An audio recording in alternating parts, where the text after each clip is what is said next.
Teman-teman, di zaman sekarang ini semuanya sudah serba mudah ya. Apa sih yang kita susahkan? Kita bisa belajar dengan online seperti sekarang, tidak bertatap muka pun sudah bukan lagi halangan. Kita bisa komunikasi sama keluarga, bahkan mereka di luar negeri pun bisa kita bertukar kabar. Terus, kita juga bisa dapetin yang kita mau dengan mudah. Belanja aja sekarang online. Tinggal klik, bayar, terus tinggal nunggu deh mas paket depan rumah. Apalagi ya?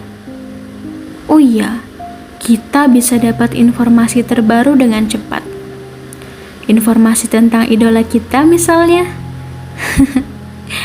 Seperti misalnya juga tentang meletusnya Gunung Semeru baru-baru ini. Pray for Semeru. Semoga mereka baik-baik saja ya. Semuanya sangat dipenuhi oleh kemudahan. Kalian tahu gak sih, ini karena apa ya? Yap, globalisasi. Globalisasi itu tentang proses di mana penduduk dunia saling terhubung dalam mempengaruhi ilmu pengetahuan dan kebudayaan. Tersebarnya bahkan cukup luas di setiap penjuru dunia ke penjuru dunia yang lain. Sehingga membuat dunia semakin terikat satu sama lain. Gak ada lagi tuh batas-batas jelas dari suatu negara. Globalisasi menjadi suatu proses di mana integrasi internasional terjadi karena adanya pertukaran pandangan dunia, produk, pemikiran, dan aspek-aspek kebudayaan. Apa ya penyebab globalisasi bisa timbul? Kalau kata anak Jaksel mah, which is, faktornya apa sih? Jadi, globalisasi itu timbul diantaranya karena adanya ilmu pengetahuan dan teknologi yang semakin berkembang. Dengan iptek, kita jadi bisa mengakses informasi dan transformasi dengan mudah dan cepat. Selanjutnya, pasar bebas. Dengan adanya pasar bebas ini, membuat kita diberikan kemudahan dalam melakukan ekonomi transaksi online hingga ke lintas negara. Lalu, migrasi penduduk, di mana adanya perpindahan penduduk warga asing ke negeri kita, menjadikan kita ini udah nggak asing dan terbiasa dengan adanya budaya yang baru. Terakhir, ada transparansi pers.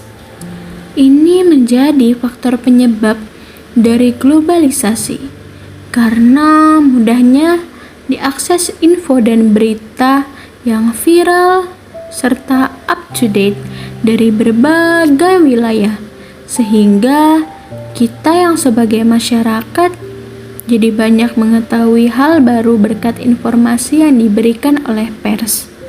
Karena itu, globalisasi nggak bisa dihentikan dan akan terus berjalan. Karena ilmu pengetahuan dan teknologi akan selalu terus berkembang seterusnya sesuai dengan perkembangan zaman. Jadi, dampaknya apa ya buat kita? Dampak bisa positif dan negatif sih. Positif misalnya, kita jadi lebih mudah dalam melakukan transaksi ekonomi hanya dengan melalui e-commerce. Waktu yang kita keluarkan juga menjadi lebih efisien, sehingga kita nggak perlu lagi loh susah-susah dalam melakukan transaksi ekonomi. Kemudian, segala kebutuhan kita dapat dengan mudah dan menjadikan masyarakat kita semakin modern. Sehingga kita nggak ketinggalan zaman deh dari negara-negara lainnya. Gimana? Keren banget kan? Tapi tentunya ada juga sih dampak negatif dari globalisasi. Semua itu akan jadi masalah kalau sumber daya manusia kita nggak bisa bersaing dengan mereka sehingga kita cuma bisa jadi konsumen, bukan produsen. Terus, karena produk lokal nggak bisa bersaing, pengangguran jadi bertambah. Akhirnya, kesenjangan di antara masyarakat bisa meningkat. Selanjutnya, budaya asing yang masuk membuat adanya degradasi budaya. Kita jadi lupa dengan budaya kita sendiri jika kita terfokus dengan budaya luar. Ini juga berhubungan dengan moral kita yang akan terikut dengan budaya luar, sehingga kita ini melupakan adab yang sudah menjadi ciri khas kita akan perlahan luntur. Dan yang paling kita hindari, bisa muncul paham radikalisme. Oleh karena itu, untuk teman-teman, kita harus mencintai produk lokal kita dan mempertahankan adab dan budaya kita, walaupun zaman semakin berkembang modern. Mereka yang lebih maju harusnya membuat kita terinspirasi, bukan menjadi dimanipulasi.